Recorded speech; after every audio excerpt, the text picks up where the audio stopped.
Hey guys, so today we're going to talk a little bit about climbing grades and classes. So what I mean by these is anytime you're looking at a guidebook or anything on the internet even to determine the difficulty of a climb, they're going to be rated in certain classes or grades based on their difficulty. So the class describes the minimum need of gear that you're going to need on this climb, whereas a grade is actually a subdivision of the hardest class, which is class 5. So I'll explain that a little bit more in detail. We're going to start with the classes. So a class 1 hike you should be pretty familiar with, right? It's your easy, well-maintained trail, nothing special, nothing crazy. It's just a trail, right? Usually mild to moderate inclines, nothing crazy steep. Class 2, however, is where you do get into some crazier steepness, or maybe there's some exposure, some boulder hopping, talus, scree, loose rock, things like that. So it's still very doable.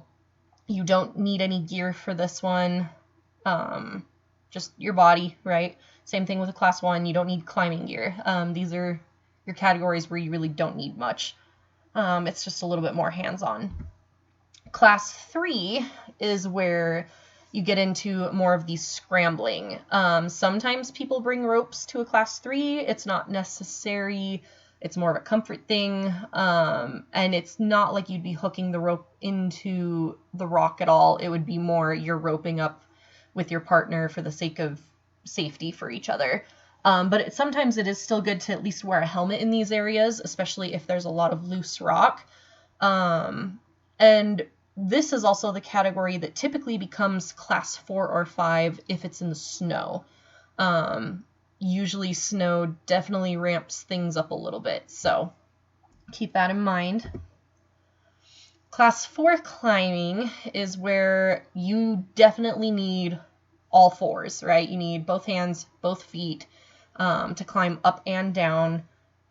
This picture right here is called Devil's Castle, and it is a crazy scramble to the top. It has got some sketchy points where you feel just very, very exposed. Class 4, most people rope up. If you don't, falls can become fatal. You can technically do them without a rope. Like I said, it's kind of like a class 3. You're kind of in that gray area where it's really up to you and your experience and your level of safety that you want to ensure. Anytime you're climbing something unknown, rope up. Wear a helmet, rope up. Class 5 is where you get into the technical climbing. So this is your rock climbing, right? I'm going to kind of leave it at that for now because I'm actually going to dive into the climbing grades since this all has to do with that class 5 category. Some of you may have heard of the decimal system. Some of you may have not. So the Yosemite decimal system is basically an extension of this class to kind of further explain the rank and the difficulty of these climbs. So if you've ever heard of like a 510 climb, that's a pretty difficult climb. So this chart here gives just kind of like a little explanation of, how it breaks down. And I honestly disagree with this chart, and I'll explain why. I worked at a rock climbing, actually I've worked at 3 different rock climbing gyms in my life. And climbing indoors versus climbing outdoors are 2 very, very different things for starters. And then even the way that things are ranked inside versus outside is still a little bit off of where I think this chart is. So when I think about an indoor climb, I think anything below, like 5'8" and below is pretty beginner for inside climbing. But when it comes to outside, I think anything below a 5'6" and below is more beginner. I think you get into the 5'7", 5'8" range, it becomes more complicated. It becomes a little bit more intermediate, depending on where you are. But overall, at least with every outdoor route that I've noticed, I feel like the outdoor routes are significantly harder than indoor routes. And a lot of this has to do with the nature of how indoor routes are created versus, climbing an outdoor climb. So you go to the rock gym and the people that work there put up these routes that are all color-coded.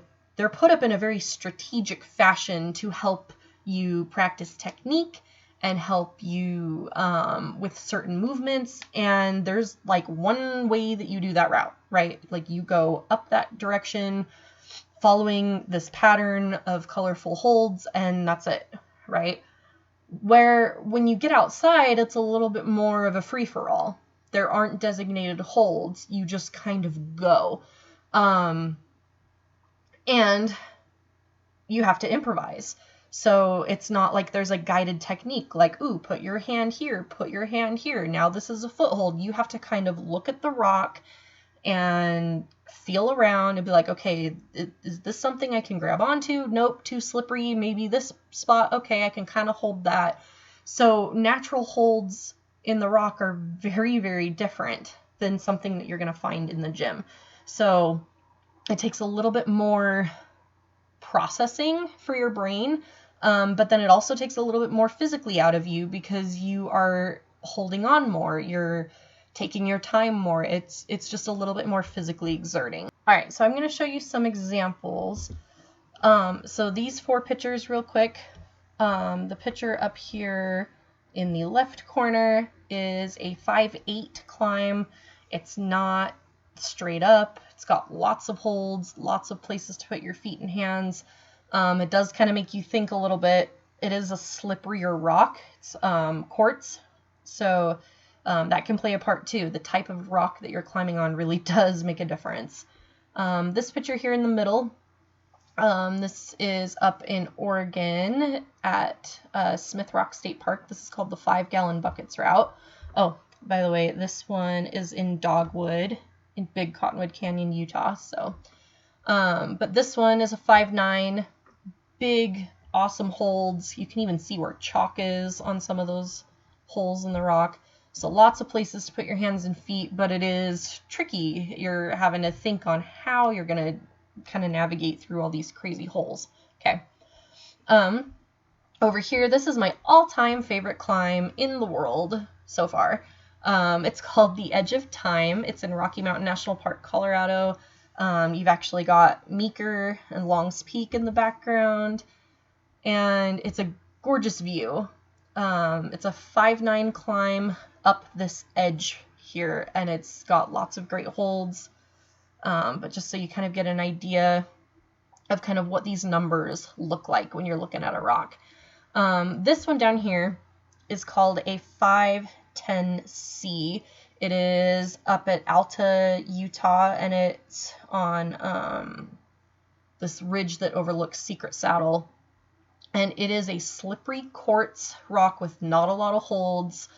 And that was something else that kind of got added to the decimal system over time, was the ABCD. It was kind of an extension on even breaking down the difficulties of each of the higher numbers. It usually starts at about 5/9 is where they start breaking them down into letters as well. So hopefully that gave you some examples of kind of what those numbers look like, so that you get an idea of what kind of classes you're climbing, and then if you end up having to technical climb anything, what those numbers look like.